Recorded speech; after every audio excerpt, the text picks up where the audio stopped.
Et bonjour tout le monde, bienvenue ce soir sur ce direct. C'est une joie de vous retrouver. Donc à partir de maintenant, les lives sont le vendredi à 18h30, heure de Paris, 17h30, heure de Kinshasa, 16h30, heure d'Abidjan. Donc bienvenue à tout le monde, c'est une joie de vous retrouver. Et on va terminer aujourd'hui cette série qu'on a commencé depuis maintenant plusieurs mois. Est-ce que tu vis ta vie en mode réactif ou est-ce que tu vis ta vie en mode créatif? Est-ce que tu subis la vie ou est-ce que tu construis ta vie? Et on a vu beaucoup de choses. Donc toute cette série sera sur une playlist avec le même titre sur la chaîne YouTube, page Pierre-Emmanuel Jean. Donc si vous allez là-bas, vous trouverez non seulement cette série, mais vous retrouverez toutes les autres séries. Et ça vous permet d'approfondir un sujet, ça vous permet vraiment de renouveler votre façon de penser, de créer en vous une nouvelle mentalité pour pouvoir faire face à la vie d'une autre façon et d'une façon pratique. Donc aujourd'hui, on va terminer cette série et on va voir quelque chose de véritablement puissant. On va voir que absolument rien ne peut vous retenir de vivre une vie créative. Et que si vous suivez ce modèle-là, mais vous verrez qu'il a la puissance de changer votre environnement. Une vie créative a la puissance de changer votre environnement. Alors qu'une vie réactive, on est complètement sujet, on est soumis à l'environnement, on ne fait que réagir à ce qui nous arrive. Mais celui qui vit une vie créative selon Dieu, mais lui, il va finir par soumettre son environnement et c'est ce qu'on va voir aujourd'hui. Donc bonsoir à tous ceux qui nous rejoignent. Christiane, Maëlys, Geneviève, super, vous êtes les premières à l'heure. Comme d'habitude, bravo. Merci de votre fidélité. Et on va continuer d'avancer. Ça rejoint un petit peu ce thème est proche de ce qu'on a vu le week-end passé. Pour ceux qui étaient au week-end intensif, comment vivre une vie intentionnelle, comment vivre intentionnellement. Il y a des choses qui vont avec, bien sûr. Parce qu'une vie créative, c'est une vie intentionnelle. C'est ce qui permet de vivre une vie créative, au lieu de subir et de réagir juste à ce qui arrive. Donc, on se rejoint sur ces thématiques-là. Donc, bienvenue à tout le monde. Et ce soir, donc, je vais vous montrer la puissance de cette vie-là, la puissance d'une vie créative et comment rien ne peut vous retenir, rien ne peut vous empêcher de mener une vie créative. Et on va voir que ce style de vie a le pouvoir de changer votre environnement. Que si vous poursuivez ce style de vie, ça peut changer votre environnement et qu'il n'y a rien qui peut vous limiter, qui peut vous l'empêcher. Et je voudrais terminer avec ça pour vous encourager vraiment à choisir ce style de vie-là, c'est-à-dire de ne pas juste prendre la vie comme elle vient et de subir les choses, mais de décider vous-même de ce que vous voulez faire, de comprendre, bien sûr, le plan, le but de Dieu et de choisir de mener une vie en fonction de l'appel et du but de Dieu et de créer votre vie par rapport à ça. Non pas de réagir à ce qui vous arrive, mais d'utiliser votre foi, d'utiliser vos dons et vos talents pour mener à bien et accomplir ce à quoi Dieu vous appelle et de le manifester dans le monde, de le produire dans le monde, de le faire sortir dans le monde, de le faire naître dans le monde. Et c'est ça une vie créative. C'est une vie où vous amenez quelque chose à l'existence, vous amenez une solution à l'existence, vous amenez un métier, vous amenez un service, vous amenez un produit à l'existence ou toutes ces choses-là même, vous allez vous-même créer quelque chose qui n'existait pas pour servir Dieu, pour servir les autres et quelque chose qui va apporter un plus dans le monde. Et vous allez vous battre pour ça et vous allez créer ça et ça va être votre accomplissement. Et cette vie-là, cette vie créative, quand vous poursuivez le but de Dieu, elle est toute puissante. Et c'est ce qu'on va voir ce soir. Donc, bienvenue à tout le monde. Et je vais rentrer plus à fond déjà dans le thème de ce soir. Donc déjà, la première des choses que je voudrais vous dire, bien sûr, c'est que pour vivre cette vie créative, et non pas une vie juste qui réagit à ce qui nous arrive, mais la clé, et on l'a partagé déjà, mais je le rappelle encore ce soir, la clé, c'est de capter, mais le but de Dieu pour nous, de capter le projet de Dieu pour notre vie, l'appel que Dieu a pour notre vie. Et c'est de capter ça qui va nous permettre de construire notre vie en fonction de ce but et de répondre à cet appel, de tendre à cet appel, de nous former pour cet appel, de développer les qualités de caractère qui sont nécessaires à cet appel, de développer les qualités spirituelles qui sont nécessaires à cet appel. Parce que l'appel de Dieu pour nous, il s'adresse à l'homme nouveau, c'est-à-dire à celui qui a été créé en Jésus-Christ. Selon Ephésiens 2,10, car nous sommes son ouvrage, nous sommes l'ouvrage de Dieu. Nous avons été créés en Jésus-Christ pour des bonnes œuvres que Dieu a préparées d'avance afin que nous les accomplissions. Wow. Ça veut dire que nous ne sommes pas sauvés par nos œuvres, mais nous sommes sauvés pour des œuvres. Nous ne sommes pas sauvés en accomplissant des œuvres, nous sommes sauvés parce que Jésus a accompli son œuvre. Mais le but de ce salut, ce n'est pas d'aller un jour au ciel, non. Le but de ce salut, il est pour la terre. Dans Ephésiens 2,10, c'est clair. Car nous sommes son ouvrage, nous avons été créés en Jésus-Christ pour des bonnes œuvres que Dieu a préparées d'avance afin que nous les accomplissions. Pour un chemin de vie nouveau afin que nous y marchions. Ce n'est pas simplement des œuvres ponctuelles, ce n'est pas que tous les ans il y aura un petit truc à faire. Non, ça veut dire une nouvelle manière de vivre une vie justement qui va amener ce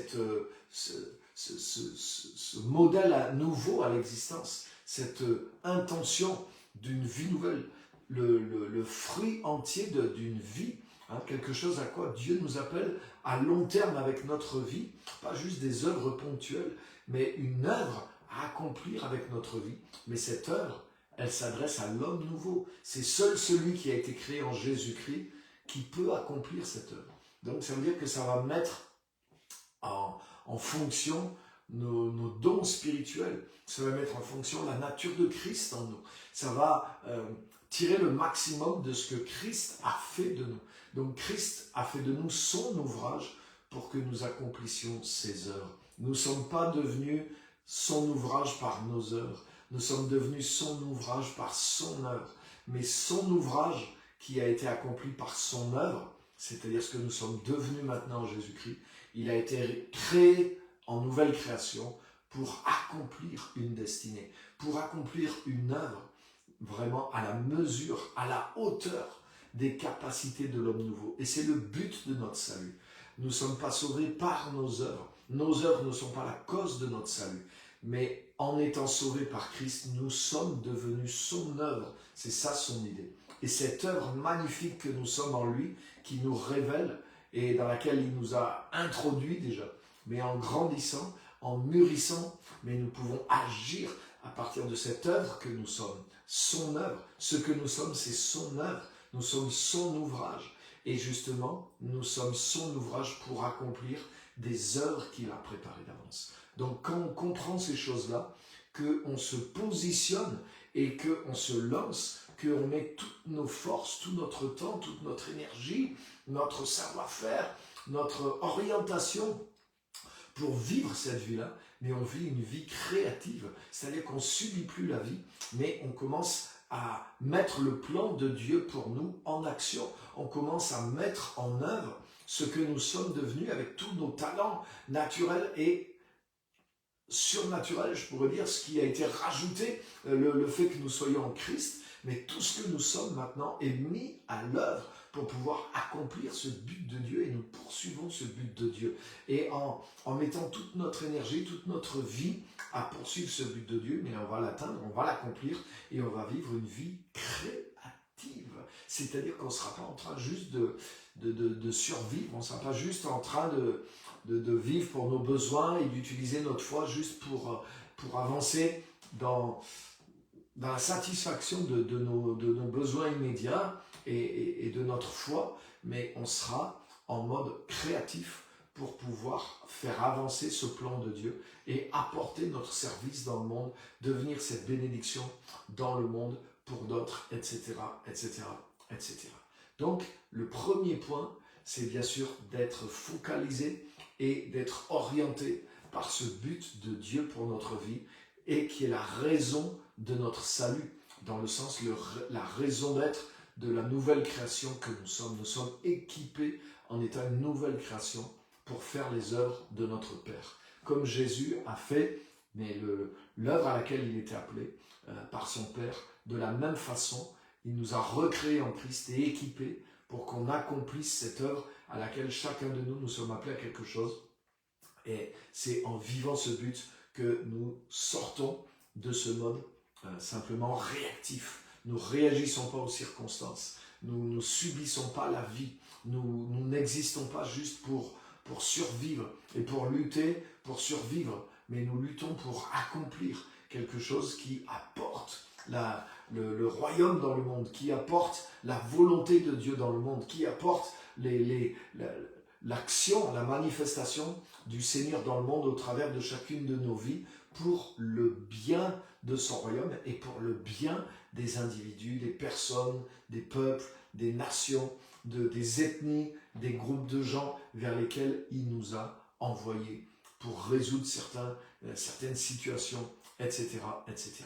Donc, ça c'est la première chose. Maintenant, la deuxième chose que je vais vous montrer ce soir, c'est que quand tu commences à suivre ce but-là, quelles que soient les restrictions dans lesquelles tu pourrais être, si tu avances et que tu mets en place tout ce qui est nécessaire, mais tu verras que même ton environnement va plier, tu verras que même les circonstances vont plier devant ce but, vont plier devant ton action, vont être modifiées au travers de ton action, et que tu vas sortir de ce système, tu vas rentrer dans le système du royaume de Dieu, et que si tu persévères avec la foi, tu vas arriver mais au croisement dans lequel Dieu t'attend pour accomplir de grandes choses au travers de ta vie et que ta destinée ait un impact puissant là où Dieu t'envoie. Et je voudrais vous montrer peut-être, par exemple, certains vous disent, mais moi j'ai tel âge, je suis coincé dans tel petit boulot, je suis dans tel truc, donc oui, j'ai une idée, je pense que Dieu m'appelle à ça, mais il y a tellement d'obstacles, il y a tellement de choses d'où il faudrait que je sorte, et j'ai l'impression que j'ai pas la liberté, j'ai pas l'argent, j'ai pas le temps, j'ai pas les connexions, j'ai pas la sagesse, hein, mais tout ça, mais il faut évacuer tout ça déjà de notre mentalité, parce que Dieu nous qualifie pour ce pourquoi il nous appelle. Mais ce que je vais vous montrer un exemple dans la Bible ce soir. Et vous allez voir que wow, vous êtes forcément mieux placé que lui. Et lui, en suivant son but et sa destinée, ce personnage, il a réussi. Et ces circonstances qui étaient complètement paralysantes pour lui, mais en poursuivant ce but et en vivant cette vie en fonction de ce but, en vivant cette vie créative, mais il a eu raison finalement de ces circonstances et il a pu atteindre véritablement tout ce que Dieu avait préparé d'avance. Donc je voudrais vous encourager pour terminer cette série ce soir avec ça, pour vous montrer que si vous poursuivez de tout votre cœur, si vous mettez tout en œuvre pour vivre cette vie-là et poursuivre le but de Dieu pour votre vie, il n'y a pas de limitation, il n'y a pas de restriction, il n'y a pas de choses qui vous retiennent aujourd'hui, qui ne vont pas lâcher prise, et vous allez basculer dans la possibilité, la liberté, parce que vous allez rentrer dans la volonté de Dieu, dans le système de Dieu et dans les possibilités de son royaume qui sont infinies et rien ne vous retiendra. Donc ça, waouh, c'est super. Donc poursuivre une vie créative, poursuivre cette vie de but et de vision, mais ce n'est pas réservé à ceux qui ont tout un tas d'avantages. Non, ce n'est pas réservé à ceux qui n'ont pas de soucis, pas de problème d'argent, ceux qui ne sont pas qualifiés. Non, c'est réservé à chaque individu. Et Dieu nous a appelés en Jésus-Christ, comme je l'ai dit tout à l'heure, nous sommes son ouvrage, nous avons été créés en Jésus-Christ pour de bonnes œuvres que Dieu a préparées d'avance afin que nous les accomplissions. Donc ça fait partie du salut. Éphésiens 2.10, c'est le verset qui conclut tout le salut, la définition même du salut. Relisez les versets 1 à 10, Éphésiens 2, et vous allez voir, c'est la définition biblique du salut. Donc, si vous êtes sauvé, si vous êtes enfant de Dieu, vous êtes concerné. Donc, ça veut dire que vous êtes équipé pour accomplir votre but, et la nouvelle création, mais elle est faite pour ça. Maintenant, il faut vraiment, bien sûr, mettre tout en œuvre pour le faire, pour le suivre, mais il n'y a pas de doute que vous allez y arriver parce que vous avez été choisi et créé en Jésus-Christ pour accomplir cet ouvrage. Wow. C'est comme si Jésus, il aurait pu dire, mais waouh, comment, regarde même Jésus par exemple, Jésus est l'exemple parce que Jésus est la parole faite chair, il est Dieu qui est devenu un humain, mais en devenant un humain, Jésus c'est vraiment limité extrêmement. Il s'est mis dans une condition de limitation extrême. Mais pourquoi Dieu a fait ce pari quelque part ou a pris ce risque? Parce que, à nos yeux, on pourrait penser qu'il y a un risque, alors que c'est le salut de toute l'humanité qui est en jeu. Pourquoi Dieu n'agit pas directement depuis le ciel? Pourquoi Dieu n'agit pas d'une manière souveraine et divine? Et pourquoi Dieu prend le risque de voir échouer sa mission s'il se limite dans un être humain? Mais justement, pour nous encourager dans le même sens ce soir. C'est-à-dire qu'il a voulu nous montrer que ce plan divin, ce but divin qui nous permet de vivre cette vie créative, qui nous permet de vivre cette qualité de vie, cette vie puissante, cette vie qui est utile aux autres, cette vie dans la volonté de Dieu, mais rien ne peut l'empêcher de s'accomplir. Et Dieu lui-même s'est limité dans un homme, mais dans cet homme, il a parfaitement accompli le but éternel de rédemption qui était fixé pour cet homme. Et c'est pour nous montrer que rien n'a pu empêcher Jésus d'accomplir son but. Le diable s'est mis dans sa route, il n'a pas pu l'empêcher. Jésus, on aurait pu dire, il a arrêté de travailler. Comment il a fait pour financer non seulement son propre ministère à plein temps, mais il a financé celui des 12 qui étaient avec lui, plus d'autres qui le suivaient aussi. Waouh!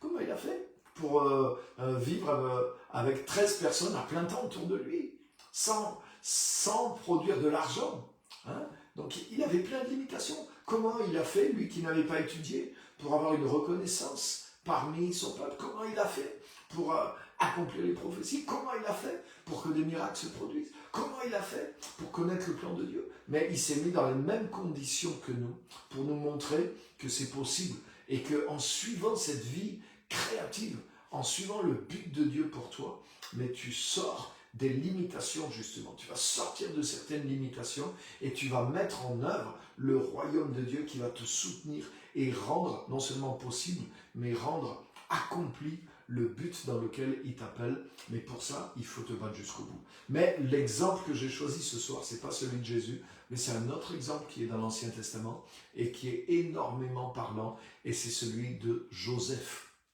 Donc vous connaissez la plupart d'entre vous, vous connaissez déjà l'histoire de Joseph, et je vous encourage sinon à la lire, à la relire dans la Genèse, à partir du chapitre 37, et c'est une histoire tellement édifiante.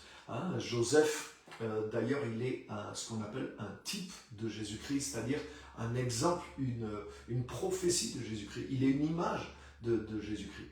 Et donc Joseph, il nous donne l'exemple.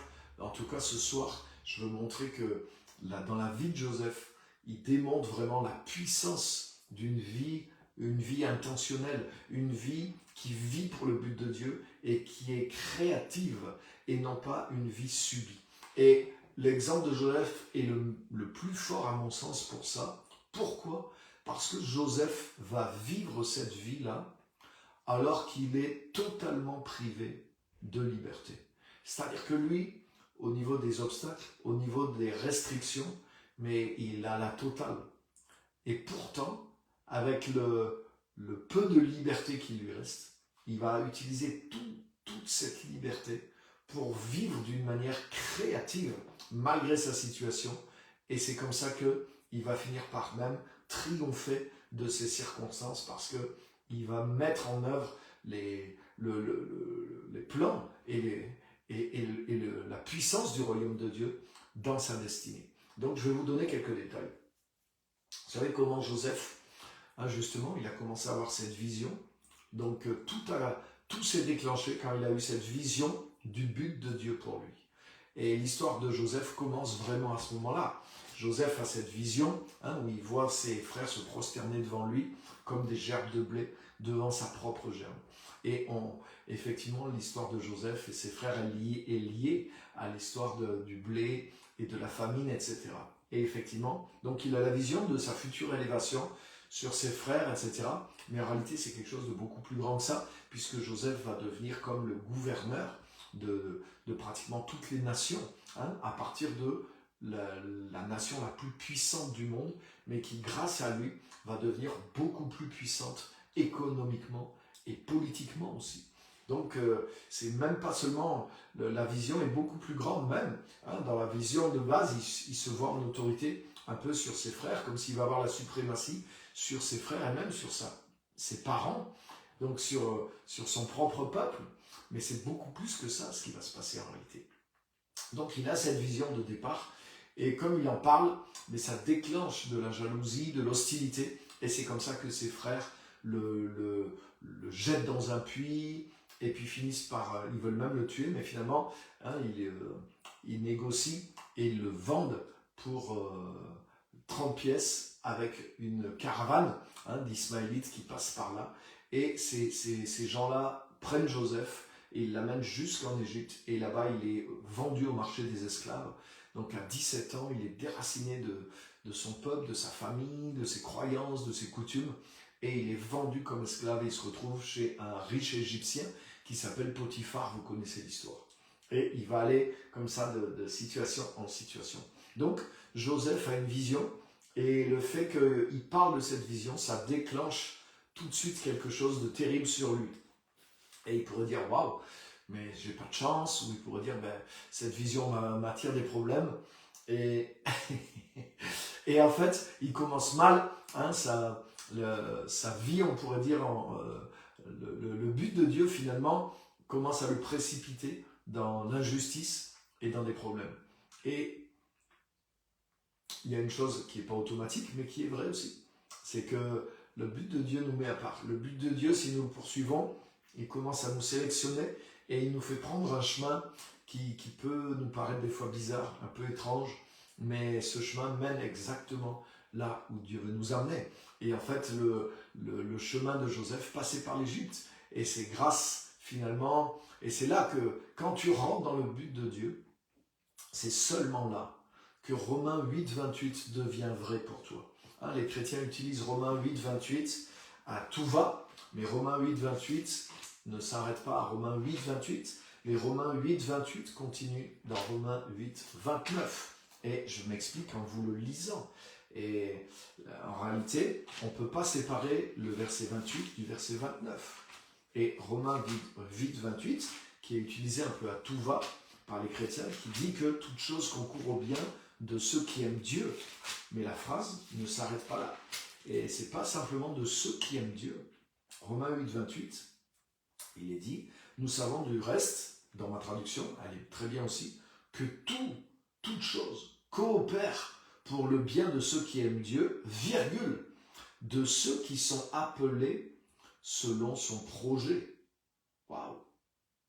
Car ceux qu'il a connus d'avance, il les a aussi destinés d'avance à être configurés à l'image de son Fils, pour qu'il soit le premier-né d'une multitude de frères. Et ceux qu'il a destinés d'avance, il les a aussi appelés. Ceux qu'il a appelés, les a justifiés. Ceux qu'il a justifiés, les a glorifiés. Donc verset 28, nous savons du reste que toute chose concourt au bien, ou coopère ici au bien, de ceux qui aiment Dieu, mais de ceux qui sont appelés selon son projet. Ceux qu'il a connus d'avance, il les a aussi destinés d'avance. Donc on voit que, oui, toute chose concourt au bien de ceux qui aiment Dieu, mais qui sont appelés selon son projet. C'est-à-dire que tous les événements se mettent à suivre celui qui suit le projet de Dieu. Ça, c'est énorme. C'est-à-dire que, waouh, et c'est pour ça que tu ne dois pas... On a l'impression dans l'histoire que Joseph a subi le mauvais sort presque. Il est vendu, il est mis comme esclave. Ensuite, une fois qu'il est esclave chez Potiphar, vous connaissez l'histoire, la femme de Potiphar veut coucher avec Joseph. Joseph est un homme droit, il reste ferme dans son caractère, son intégrité. Il refuse, et la femme de Potiphar réessaye, elle voit qu'elle n'arrivera pas à ses buts. Donc elle accuse Joseph d'avoir voulu la violer, et c'est comme ça que Joseph se retrouve jeté en prison. Donc, deuxième injustice, on a l'impression que Joseph subit la vie, mais en réalité, c'est tout le contraire qui est en train de se passer. Joseph poursuit la vision de Dieu. Et non seulement il la poursuit parce qu'il l'a vue spirituellement, mais il la poursuit aussi en développant son caractère. Une des choses qui est nécessaire pour poursuivre la vision de Dieu, mais c'est développer notre caractère. Et Joseph le fait. Il développe un caractère d'intégrité, il développe un caractère de service. Partout où Joseph passe, il se met à servir, il sert ses ennemis, il sert pas pour de l'argent, il sert alors qu'il n'est pas obligé de le faire. Il sert parce qu'il est appelé à servir, à développer des capacités de gestionnaire, et il le fait. Il le fait pour Potiphar, il enrichit Potiphar considérablement, et la seule récompense qu'il a, c'est qu'il est trahi par son maître, qui le jette en prison. En prison, il va servir le responsable de la prison, et il finit par tout faire dans la prison. Il devient le gestionnaire de toute la prison. Et je vous garantis, ce n'était pas la prison de Clermont-Ferrand, c'était l'Égypte, c'était l'empire le plus grand à ce moment-là. Et ils sont dans la capitale. C'est exactement comme si tu dirigeais une des plus grandes prisons de France ou des États-Unis. Donc c'est des responsabilités, il y a du monde, il y a beaucoup de choses à gérer. Donc Joseph aurait pu dire, j'en ai assez des Égyptiens, j'en ai assez de leurs injustices envers moi, mais je ne vais pas m'embêter à les servir, je profite, je reste juste moi-même dans ma petite cellule tranquillement. Non, il s'est mis au service, mais il a développé les dons, les talents, le don de gestionnaire, et Dieu bénissait ce qu'il faisait. Il est dit que Dieu était avec Joseph dans la prison, Dieu était avec Joseph à chaque fois Mais pourtant, Joseph était comme coincé. Mais pourtant, les amis, toutes choses coopèrent pour le bien de ceux qui aiment Dieu, ceux qui sont appelés selon son projet. C'est-à-dire que même ces circonstances dans lesquelles Joseph n'avait plus aucune liberté, mais en réalité ces circonstances-là, elles étaient prévues et elles l'ont amené exactement au point de sa destinée. Et c'est ça que je voudrais vous montrer. Si Joseph mettait tout en œuvre, Joseph n'a pas abandonné. Si Joseph a abandonné, il aurait pu dire après tout, je ne crois plus dans cette vision, je ne crois plus dans tous ces trucs, caractère, être droit, être intègre, j'ai qu'à prendre du bon temps avec la femme de Potiphar. En plus, elle pourra sûrement m'arranger ma situation, me donner des avantages, j'ai tout intérêt à faire ça. En plus, ça fait quelques années que j'ai de la testostérone en moi, j'ai besoin un petit peu en tant qu'esclave, là je vis célibataire, un célibat dur, mais tant pis pour la sainteté, tant pis. Et puis, tu vois, il aurait pu se laisser aller, il ne l'a jamais fait. Donc il a développé la force de sa consécration, son intégrité. Il a pardonné à ses frères, il a pardonné à Potiphar, il a pardonné à sa femme. Et en prison, il s'est remis à servir les Égyptiens. S'il n'avait pas pardonné aux Égyptiens, à Potiphar, à sa femme, il aurait fermé son cœur et il ne se serait pas mis à resservir le gardien de la prison alors qu'il n'avait pas d'avantage à le faire. Donc, il a développé ce pardon, il a développé le service, il a développé la foi dans sa vision. Vous savez, quand les deux fonctionnaires ensuite de Pharaon sont venus dans la prison, mais Joseph les voit tout tristes et il va vers eux. Qu'est-ce que je peux faire pour vous? Wow, c'est lui encore qui va encore servir les Égyptiens alors qu'il est prisonnier. Et lui, il est prisonnier en tant qu'esclave. Eux, c'était des nantis, c'était des gens qui étaient à la cour. Et il va les servir. Et ils leur disent, on a eu tel rêve cette nuit, et on est troublés. Mais Joseph leur dit, dites-moi vos rêves, et je vais vous les interpréter. Donc on voit comment Joseph avait grandi aussi, non seulement dans l'amour, non seulement dans le service, non seulement dans le pardon, non seulement dans la foi, non seulement dans la persévérance, mais dans les dons du Saint-Esprit aussi. Et dans la gestion aussi de ses compétences professionnelles. Donc Joseph n'a pas attendu que sa vision s'accomplisse. Joseph a développé tout ce qu'il a pu. Écoutez bien les amis, malgré que lui, il était mis dans une restriction, la pire qui soit presque pour un être humain. Pourquoi? Joseph était un esclave, donc esclave ça veut dire que tu n'as pas de liberté, mais c'était un esclave emprisonné. Est-ce qu'il y a un autre statut dans le monde qui est pire que ça? Oui. ou en tout cas qui s'y rapporte. Ouais, tu pourrais dire quelqu'un, une prostituée qui est tenue par la mafia sous peine d'être tuée et qui est obligée, voilà, c'est un statut qui est pire, mais qui est pareil. Aucune liberté. Lui, il était esclave dans un pays étranger et en tant qu'esclave, il était condamné et emprisonné. Donc il n'avait aucun pouvoir sur son environnement et sur ses conditions. Mais le pouvoir qu'il avait, c'était le pouvoir de continuer à croire dans la vision de Dieu, le pouvoir de rester intègre alors qu'il avait toute la pression contre lui pour dire mais laisse-toi aller et t'as qu'à faire comme les autres, le pouvoir de pardonner à ses frères et aux Égyptiens qui l'accablaient d'injustice, alors que tout lui disait mais livre-toi à la haine, hein, et essaye de ne trahis pas pour ces gens-là, ne fais rien pour eux, prends l'amertume dans... Non, la liberté qu'il avait de suivre Dieu, mais Joseph l'exerçait à 100%. C'est-à-dire il était à fond avec son Dieu, il grandissait spirituellement, il grandissait dans sa ressemblance à Christ, il grandissait dans ses compétences professionnelles, même si ça faisait bénéficier des gens qui le trahissaient sans arrêt. Il grandissait dans les dons spirituels. Idem, quand il a servi les deux fonctionnaires égyptiens, il a dit, toi, dans 3 jours, tu seras rétabli.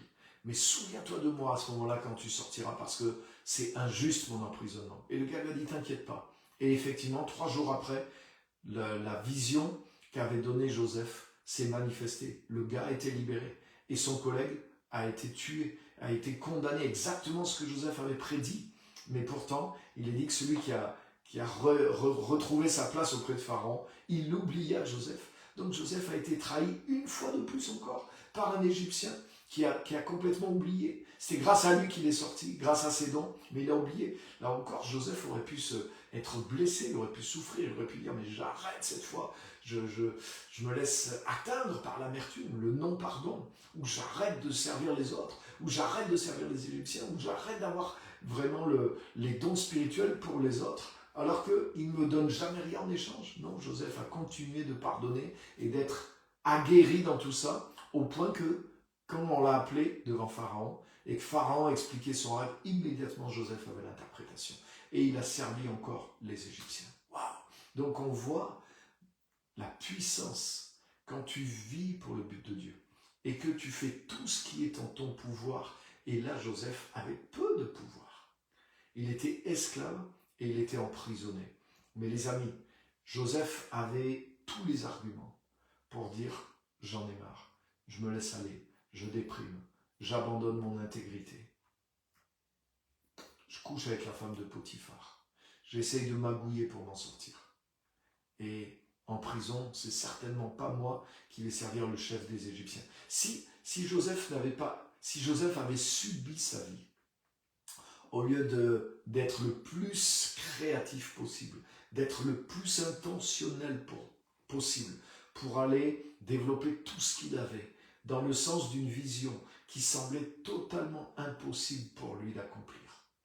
Mais il a fait le maximum que la liberté qu'il avait lui laissait. C'est-à-dire il avait cette liberté de choix dans tout ce qu'il a choisi, mais il l'a fait.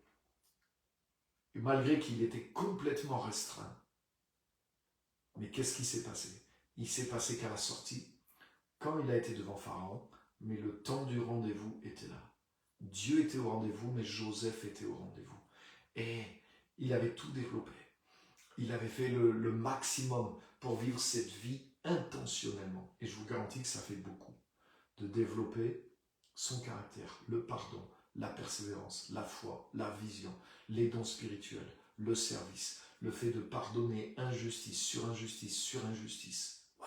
Le fait de servir même ceux qui l'ont abandonné, ses ennemis, ses compétences professionnelles, le don de gestion que Dieu lui avait donné, il l'a développé chez Potiphar, à la prison. Et maintenant, quand il arrive au rendez-vous de sa destinée devant Pharaon, mais tout ce qui est en lui, toutes ces qualités qui sont en lui se manifestent. Et là, Pharaon voit. Il voit un homme compétent professionnellement. Il voit un homme qui est plein de grâce, plein de douceur, plein de sagesse, plein de pardon. Et il voit un homme qui est rempli du Saint-Esprit et qui a une capacité spirituelle incroyable pour pouvoir révéler des secrets que personne, ni Pharaon, ni ses sages, étaient capables de révéler. ainsi que la sagesse pour gérer cette situation. Et Pharaon est tellement choqué, il dit mais on ne trouvera jamais quelqu'un comme cet homme-là. Et Pharaon avait l'habitude de recruter, il s'était entouré de gens compétents dans tous ces domaines, mais il n'avait pas une personne qui réunissait toutes ces qualités-là. Mais toutes ces qualités, elles ont grandi pendant que Joseph ne pouvait pas, il n'avait pas la liberté de ses mouvements, il était esclave, plus ensuite esclave, emprisonné, mais toute la liberté qu'il avait de pouvoir grandir dans toutes ces dimensions, Joseph l'a exercé à 100%. Et c'est alors que, tac, maintenant qu'il se présente comme ça, que Pharaon le prend, et du coup, il retrouve complètement toute la liberté qu'il a. Mais vous allez voir aussi qu'avec la liberté qu'il recouvre, il ne va pas en profiter pour changer. Quand il ne va pas dire « Ah ben maintenant ça y est, je deviens le second après Pharaon », il y a certains d'entre nous, première chose qu'ils auraient fait, ils auraient été voir la femme de Potiphar et lui créer des ennuis. Hein, imagine. Ah oui, c'est ce que beaucoup auraient fait. Ou ils auraient été voir, il aurait pu aller voir le fonctionnaire de Pharaon et lui dire « Et toi, tu te rappelles, il y a 2 ans, c'est moi qui t'ai fait retrouver ta place. Donc maintenant, je vais dire à Pharaon qu'il te remette en prison. » Joseph aurait pu se venger. Joseph n'a jamais fait ça. Et quand ses frères sont venus devant lui et que sa vision s'est accomplie, Joseph ne s'est pas vengé de ses frères. Joseph a béni ses frères, il les a élevés, il leur a donné ce qu'il y a de meilleur en Égypte et il leur a donné des postes de responsabilité. Preuve que son caractère, sa vision, son esprit de service, tout ce qu'il a développé pendant ces années de captivité, il a continué de le mettre en œuvre maintenant qu'il avait la liberté d'action et le pouvoir. Mais qu'est-ce que ça prouve?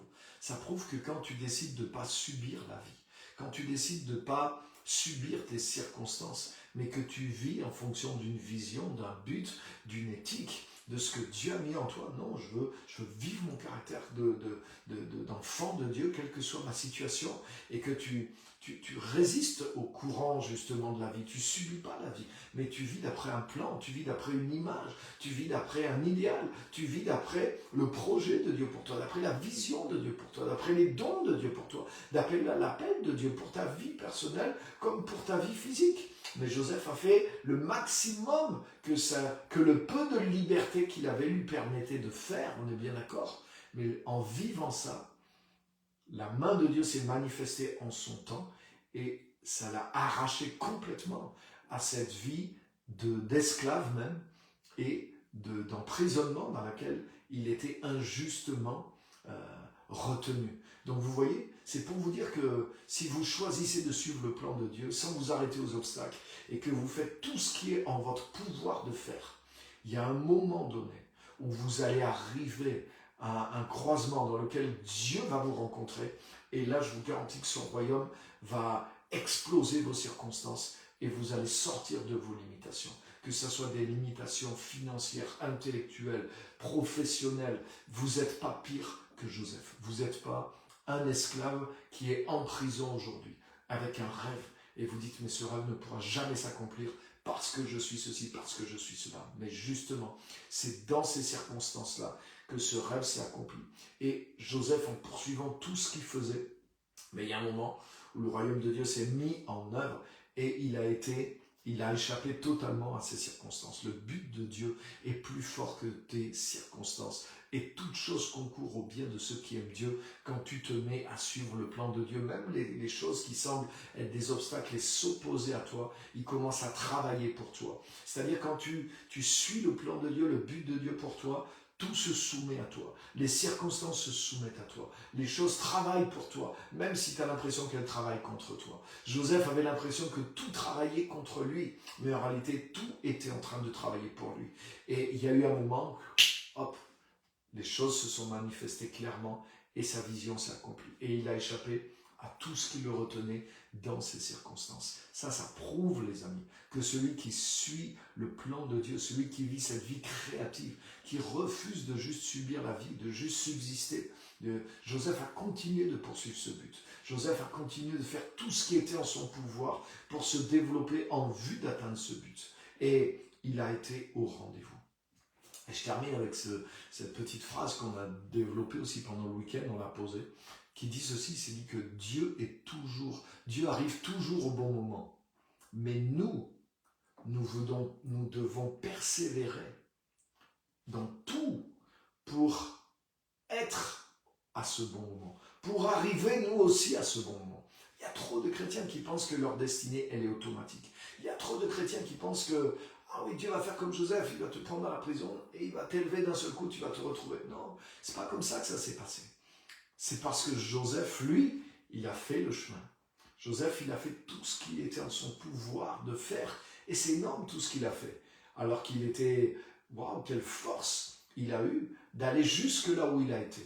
Mais c'est ce qui a développé en lui les capacités que Dieu avait mises. Et au travers de circonstances difficiles, et au travers de tout ce que Joseph a fait avec le peu de liberté qu'il avait, mais Joseph était prêt quand il s'est retrouvé au bon moment dans lequel Dieu est apparu. Et ça, c'est tellement important.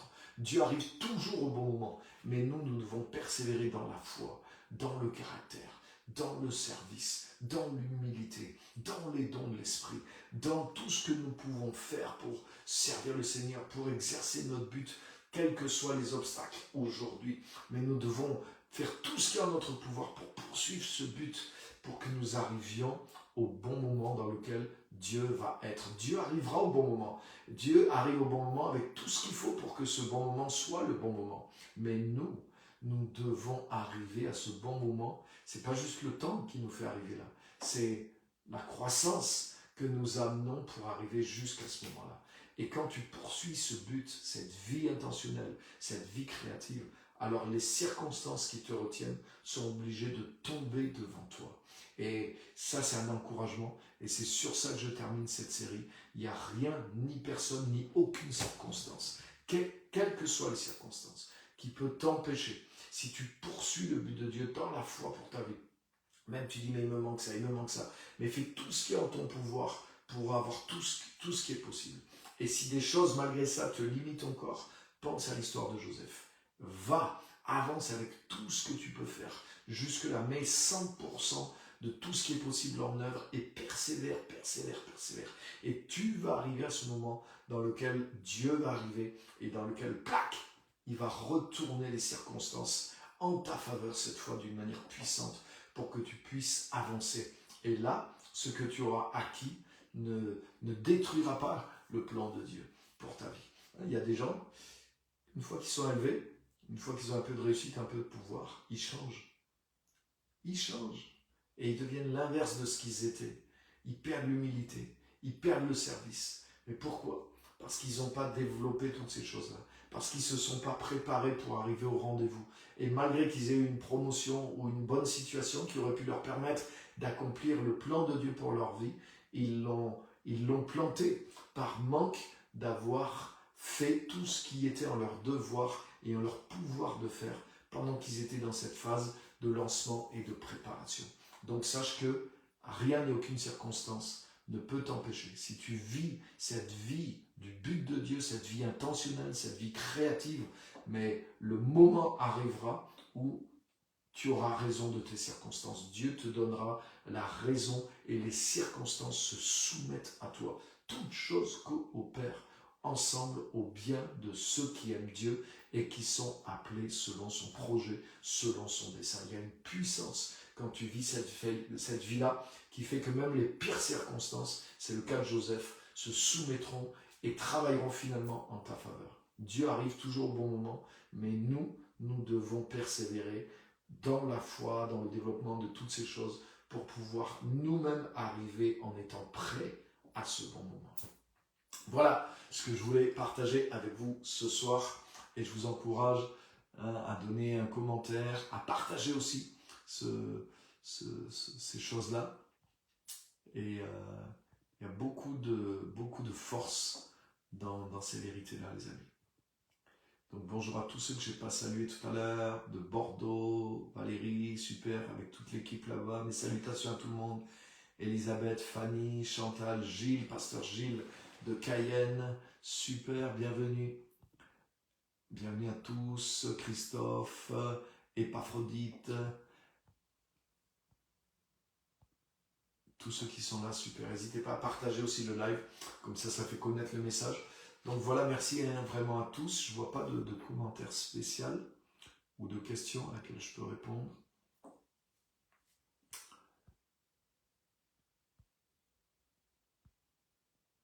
Hein, est-ce que vous voyez deux autres façons de mener sa vie. Donc voilà, si vous n'avez pas vu la série, elle sera sur la chaîne YouTube, page Pierre-Emmanuel Jean sur YouTube, et vous pourrez revoir toute la série dans les playlists, et vous pouvez retrouver toutes les autres séries. Il y a plus de 300 vidéos maintenant en ligne, là. C'est une véritable petite université pour vous construire spirituellement, atteindre vos objectifs aussi, ou développer justement certains traits de caractère ou de choses dont vous avez besoin pour grandir en Christ ou grandir dans votre appel. Il y a beaucoup de ressources. Donc vous pouvez en profiter. Faites-le connaître aussi autour de vous. Partagez ces vidéos sur YouTube ou celle-ci aussi. Et merci de votre fidélité, d'avoir été là. Que Dieu vous bénisse. Donc maintenant, vous avez vu, ça continuera les vendredis. Je me décale sur le vendredi, même horaire qu'avant, sur le jeudi, 18h30 à 19h15. Donc voilà, merci. Que Dieu vous bénisse et à la semaine prochaine.